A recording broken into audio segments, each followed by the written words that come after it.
I am so pumped for the launch of this series and the launch of our first ever capital campaign as we look into getting into our own space in 2020. That's good. We're excited. I said this last week, but I just want to say it again. These 4 weeks will be the most important 4 weeks in this church's history. And I can't wait to see how God moves.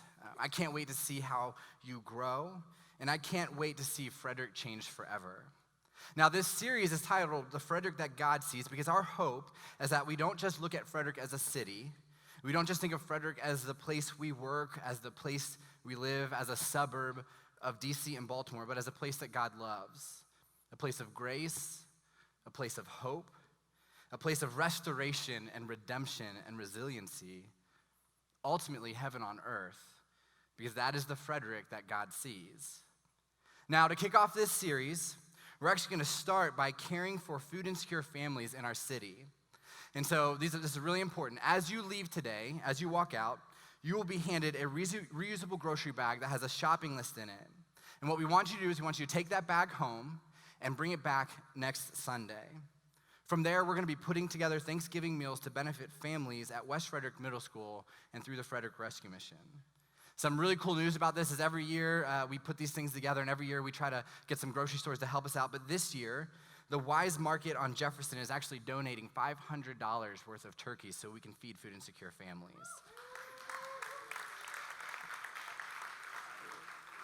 Wise Market is one of our partners that helped us this summer with a grocery store buyout. And I just want to say, if you were a part of that, or even if you're just coming in for the first time, that event made such an impact on them that they decided we want to continue to help what this church is doing. And so we're very thankful for them. But here's why we're doing this. The goal of our campaign is to raise $250,000 over the next 11 months so we can end up leasing our own space. But having our own space or raising money doesn't stop us from loving our city. Caring for people is in the foundation of this church, so before you even have the chance to commit to being a part of this capital campaign, we want you to commit to feeding food insecure families in Frederick. Sound good? Good. One of my favorite stories about Frederick happened during the Civil War.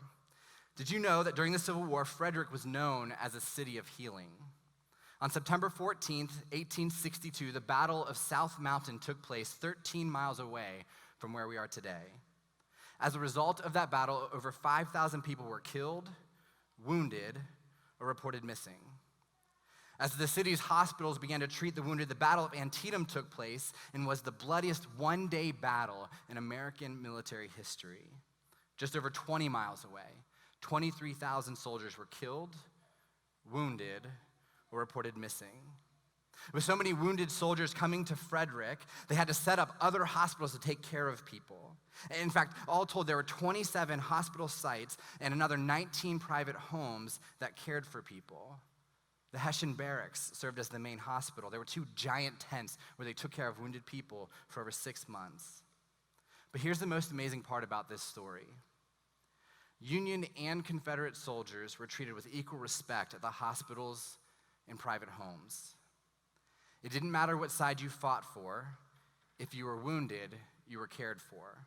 It didn't matter where you came from. If you needed to recover, there was a city of refuge. It didn't matter what you looked like. If you were hurt, you had a place to heal. People in this city stepped up so that Frederick could become a place of restoration in the middle of a war that's often described as pitting brother against brother. And I can't help but think that is what God wants for this city, where broken and wounded people can be healed, where dying people can be brought back to life, where marriages and families can be restored, where faith can be renewed. That is the Frederick that God sees. That is Jesus' vision for us, for our church, and our city. One of my favorite Bible verses is written by a man named Solomon, and outside of Jesus, Solomon is the wisest person to ever live. God actually tells Solomon, I will give you a wise and discerning heart so that there will never have been anyone like you, nor will there ever be. And in this incredible wisdom, Solomon writes in Proverbs 29, where there is no vision, the people perish. And when I say vision, here's what that means. The picture of a preferred future. Vision is the picture of a preferred future. It's the goal. It's what you're working toward. So where there is no vision, the people perish. And don't you find that that's true? Right? Think about your favorite sports team. If one person's goal is to score the most points, another person's goal is to just have fun, but the coach wants to win a championship, it all falls apart. Or if you're a teacher, and you've been teaching for several years, and you know what reaches third graders, but then lawmakers decide what you're going to teach and what's going to be on the test, and you have to alter what you do. You have competing visions, and that just doesn't end up working well. You've seen this at your job. Your boss is so focused on the bottom line that it's coming at the cost of people. Every week, he's asking you to work more regardless of the impact on your family, and you leave work at the end of a really long week feeling the tension because you think your boss has lost the vision. For those of you who are students, you see this when it comes to sexuality. You see people around you dealing with guilt and shame and shallow relationships because they're experimenting freely instead of having a vision that sex is a beautiful bond within the context of marriage. And don't you find that this is true in church? You've seen churches implode or decline or care about some minute point of theological difference instead of truly helping people. So why does that happen? The church lost its vision. So today, my goal is to help you have a vision both for your life and for this church. And we're going to learn from Jesus to see what his vision actually was. And so here's the context for the story that I'm sharing today. So Jesus is in a city called Capernaum, and word has spread that he was in town. And this is typical when Jesus went to a new city, went to a new place. When word spread, people came from all over to hear him teach. And this is what happens in Mark 2. Then Jesus went out to the lakeshore again and taught the crowds that were coming to him. Again, if there was a crowd, Jesus was doing everything he could to teach them. As he walked along, he saw Levi, son of Alphaeus, sitting at the tax collector's booth. "Follow me and be my disciple," Jesus said to him. So Levi got up and followed him. So Jesus is out for an afternoon stroll and comes across a tax collector named Levi. And without much of an interaction, Jesus convinces this dude to leave his life behind and follow him. That's insane, right? Who would do that? Who would leave their career behind, their family behind, their money behind? Because tax collectors were very wealthy. What Levi does is borderline crazy. When I was a junior in college, I was working in the student union building late at night when a guy named Brad Parker stopped by. And I only kind of knew Brad. We weren't friends. He was older than me, so we didn't have the same classes together. We were barely acquaintances. But he came up to me and said, "Hey, man, I'm about to drive through the night to go swim with the manatees in Florida. You down?" And I remember just staring at him, trying to figure out, how do you respond to such a bizarre question? Right? He was literally asking me to stop what I was doing, get in his car, and drive to Florida without telling anyone or bringing anything with me. So while in my mind, I'm thinking that he is absolutely a crazy person, I just politely declined. He kind of nodded a bit like he understood the request was incredibly bizarre, and then he said, "Cool," walked out of the building, got in his car, and drove to Florida. And so Jesus says to Levi, "Hey man, do you want to go swim with the manatees," right? He's saying, here's this insane thing, do you want to do this with me? Do you want to give up everything you know in life and come follow me? And Levi says yes. And then this is what happens. Later, Levi invited Jesus and his disciples to his home as dinner guests. Along with many tax collectors and other disreputable sinners, there were many people of this kind among Jesus' followers. Other translations of the Bible will actually use the phrase notorious sinners. But here's what this means. Jesus hung out with broken people, with messed up people, with outcasts, with people who had doubts, with people who society looked down on. He hung out with people like us. But when the teachers of religious law, who were Pharisees, saw him eating with tax collectors and other sinners, they asked his disciples, "Why does he eat with such scum?" When Jesus heard this, he told them, "Healthy people don't need a doctor, sick people do. I have come to call not those who think they are righteous, but those who know they are sinners." So when asked the question of, why does he eat with such scum, Jesus answers by reminding himself and everyone around him, and even us 2,000 years later, this is my vision, this is why I came. I didn't come for the healthy, but the sick. I didn't come for the righteous, but for the sinful. I came for tax collectors, for notorious sinners, for broken people. Jesus came for us. That's his vision. Another way that Jesus says this is in the book of Luke.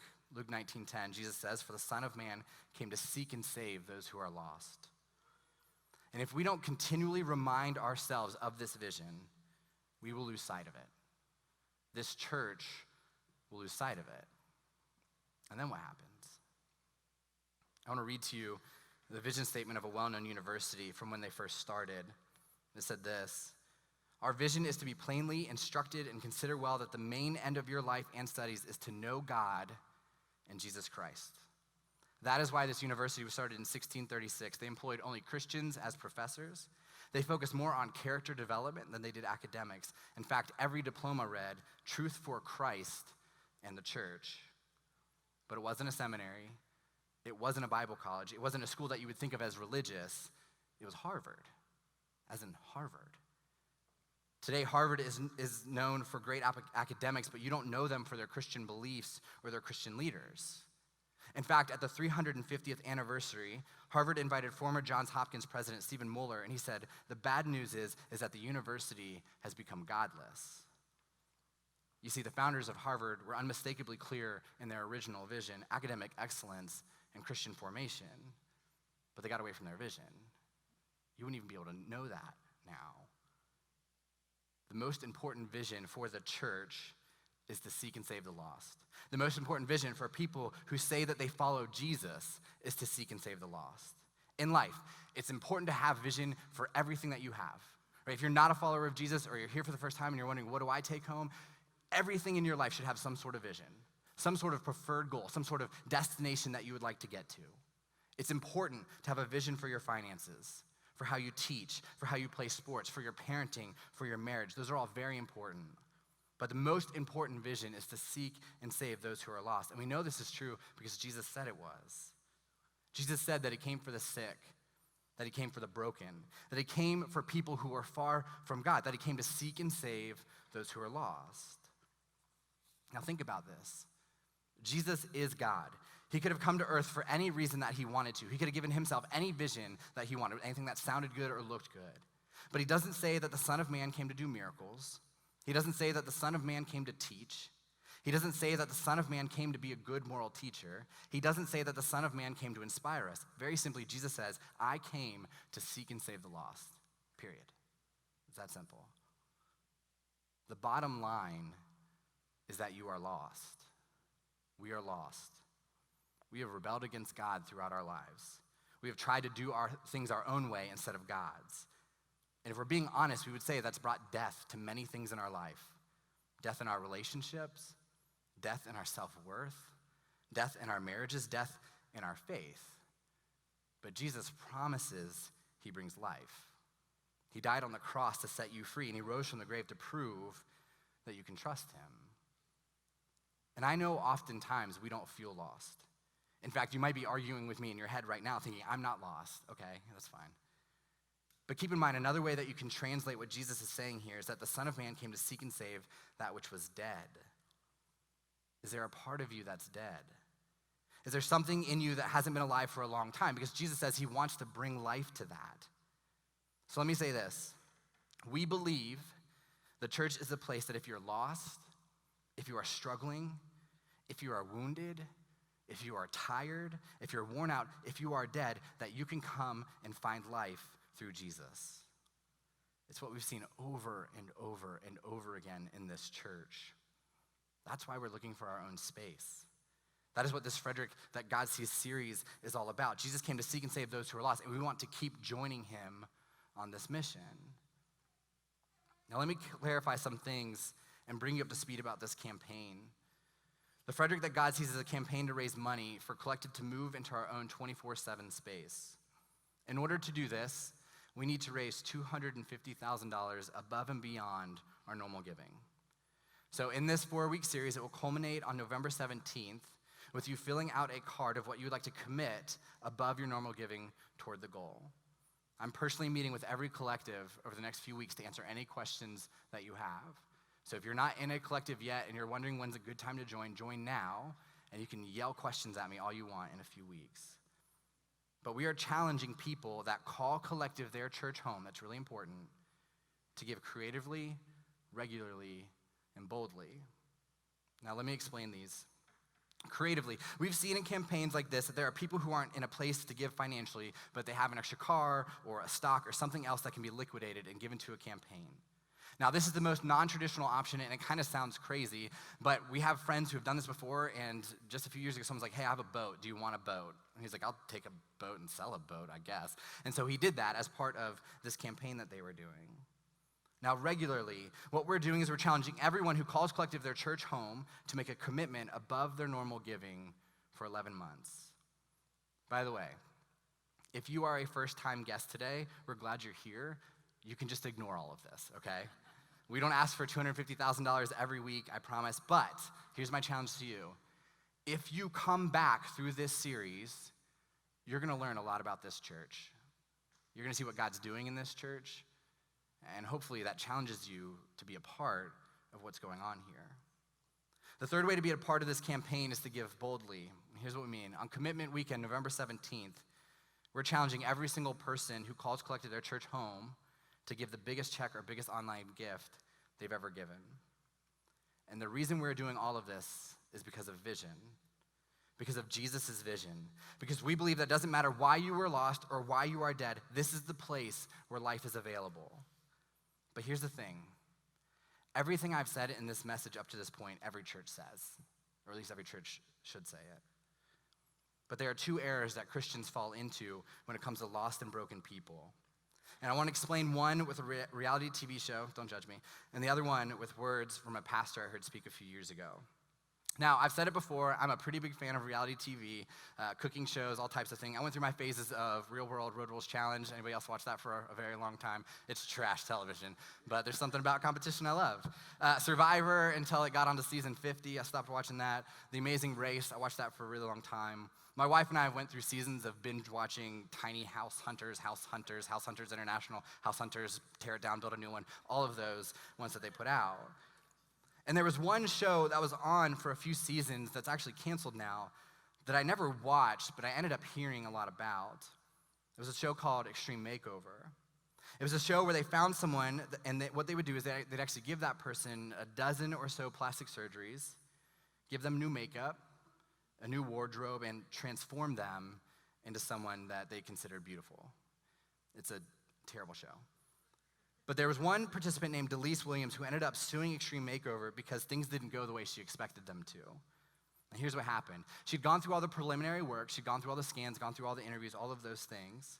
But the night before she was actually about to go on the show, they canceled everything, put her on a plane, and sent her home. And here's why. The night before the surgeries were about to begin, the dental surgeon was looking over her records and realized that he was gonna have to perform a different surgery than he originally planned. And so what he did was he called the producer and he said, hey, here's the change. The one caveat is that the recovery was gonna take way longer than originally anticipated. And the producer said they couldn't fit it into their filming schedule, so they canceled the surgeries. And they told Delise Williams, because you can't get well quickly enough, you have to go home. Have you ever been in that church? Have you ever been around that Christian? Have you ever been that Christian? Who says, you better get your stuff together and do it quick or you're out of here. All right, and sadly, this is the first error that Christians and churches fall into when it comes to being around lost and broken people. They'll say, you're welcome here, but you have to get your crap together or you'll need to hit the road. And I wonder why some churches do that, because I've heard stories before. To be honest, some of you would say that feels a lot like your story. Why do Christians do that? But then I realize it's because we do it to ourselves. Right? We have the exact same attitude with ourselves. We will say, I need to stop drinking, but if I get drunk one time, I'm obviously not meant to be sober, so I'm just gonna give up. We'll say, I need to get control of my money, but if I go over budget 1 month, I might as well not even try again. Or we'll say, I need to be more patient with my kids, but if I have a bad day, I think I'm not cut out to be a parent. And we tell ourselves, get it together now, or give up. But that is an anti-Jesus, anti-gospel, anti-grace mentality. And what you need to understand is that because of our vision being to reach out to those who are lost and dead, it's okay if it takes you a while to get healthy. Make no mistake, we would love for you to be healthy. But if it takes a while, that's okay. We're not going to kick someone out because recovery from living selfishly is taking longer than somebody else. Because I don't know about you, but if that were the case, I would have been sent home a very long time ago. Our church will not be like Extreme Makeover.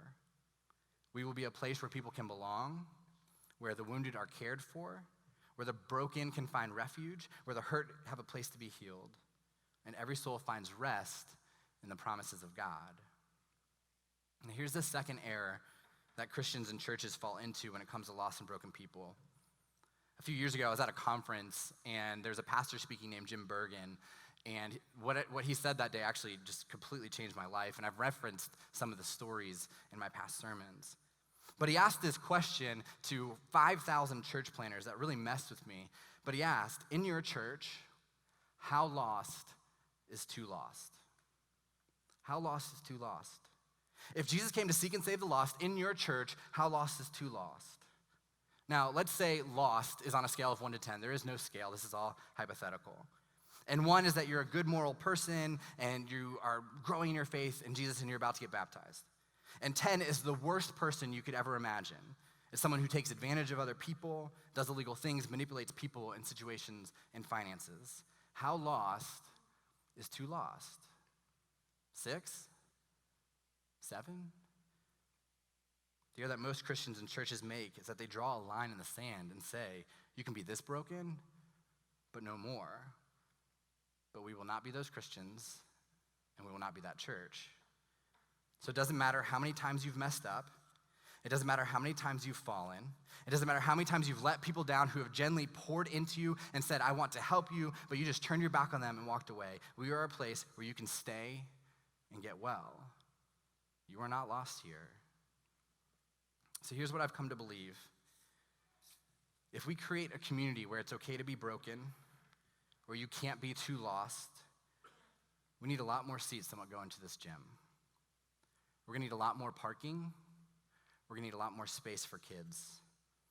And to be honest, it probably won't be enough, but we'll cross that bridge when we get there. So I wanna share a story with you. In fact, we're gonna tell stories every single week in this series of people that go to this church and are part of this church. And none of the stories you will hear are from people who have arrived. They don't have perfect lives. They're still broken and working with Jesus on their healing. But these stories are who we are. So listen to Chris and Maggie's story right now.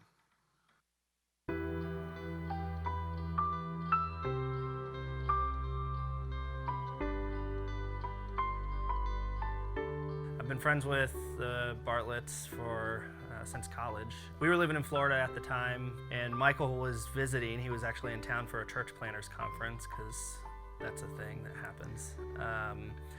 He told us he was starting a church in Maryland. So in 2015, we had the privilege of moving up here and being a part of a core team that moved to Frederick to start dreaming and planning about what God was going to do in this city.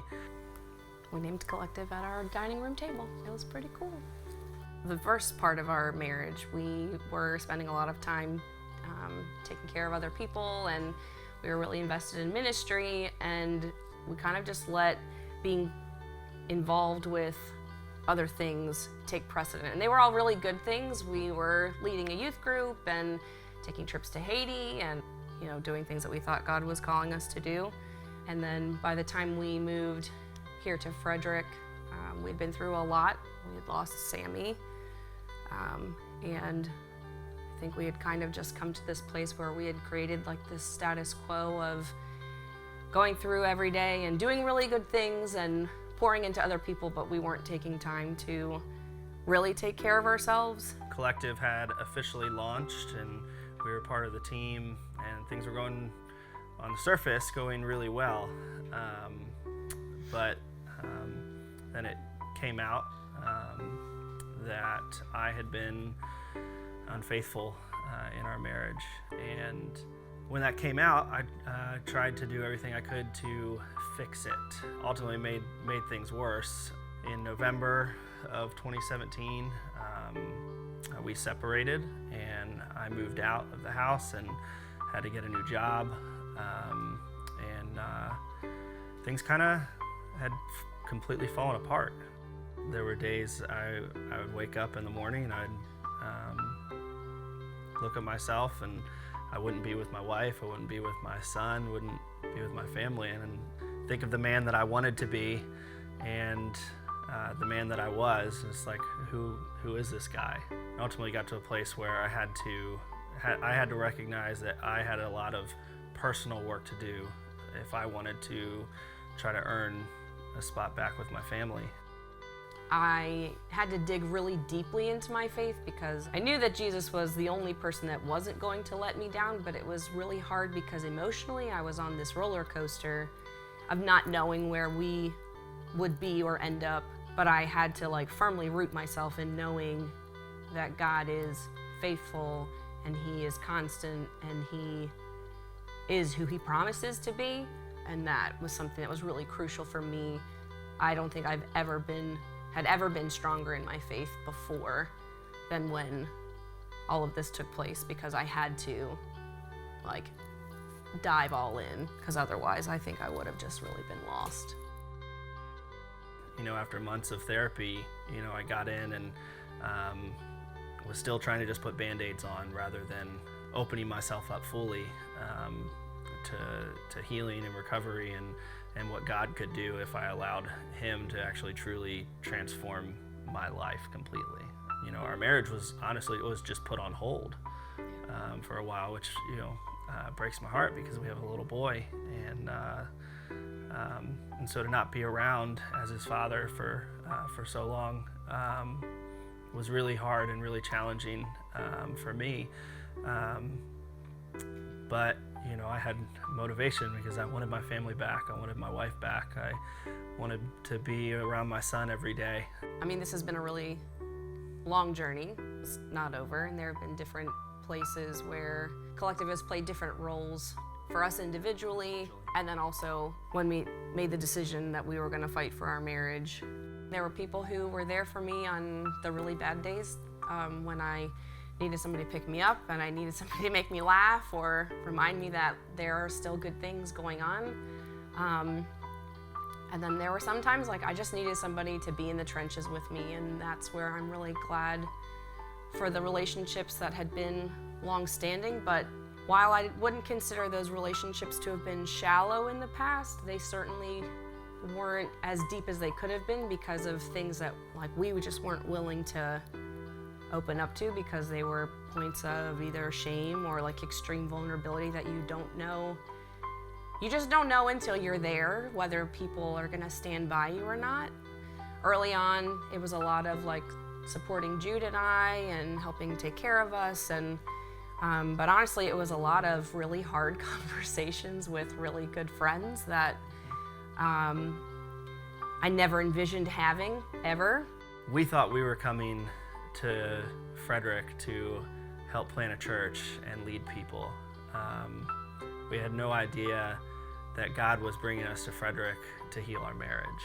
Collective allowed us, gave us the space to be able to grow, to be able to heal, to find restoration in our marriage that wouldn't have been possible without God, without the people that He used in our lives, without these friendships, these relationships. This church has supported us and held us up when we couldn't hold ourselves up. I think now we are far better equipped to do what God brought us here to do in the first place. I just really can't wait to see what God is going to do in the future. This church helped save our marriage, helped bring our family back together.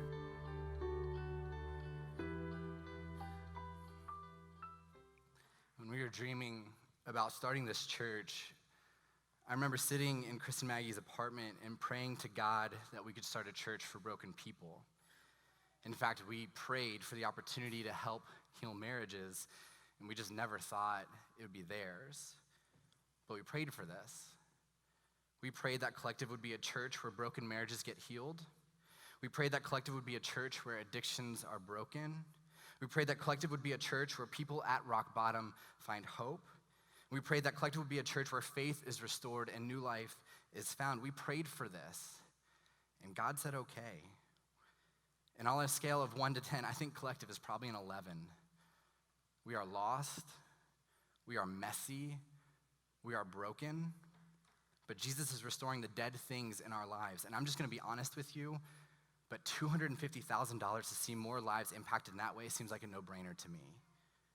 Why would any of us even hesitate if we knew that was what God wanted to do in this church and in this city? So we are a church for the rest of us. Jesus is the most important thing here. He is our Savior who came to rescue us from the grips of death. He is our Lord and our leader. He forgives us and makes us new, not because of anything that we've done, but because of his grace and endless second chances. And the most important thing to Jesus is lost people. And that is why this church exists.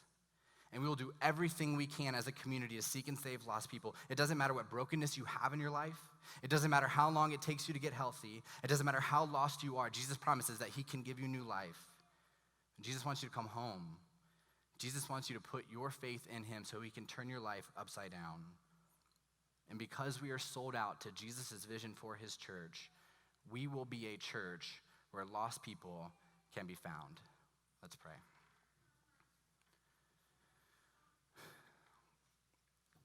God, thank you that ultimately your vision was to come find us. God, to seek and save us, to bring us out of death. God, not just in our faith, but in our marriages, in our relationships, in our careers, in our self-worth. God, you promised that your vision was to find us and care for us and offer us hope and grace and new life. And God, so many of us would say that we've experienced that before. We're experiencing it now. And so, God, we just pray that it keeps happening. God, that you make this church messy and broken, full of lost people, because that's what you want. That's what you want for us. That's what you want for your church. So God, as we step out on this boldness, create space for more messed up people, God, just remind us daily that we prayed for this. God, we prayed for this type of church because this is the type of church that you would start. God, we thank you that even though we're broken, that you offer us grace.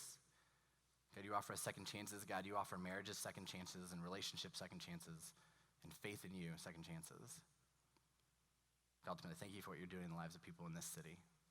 We love you and praise in your name. Amen.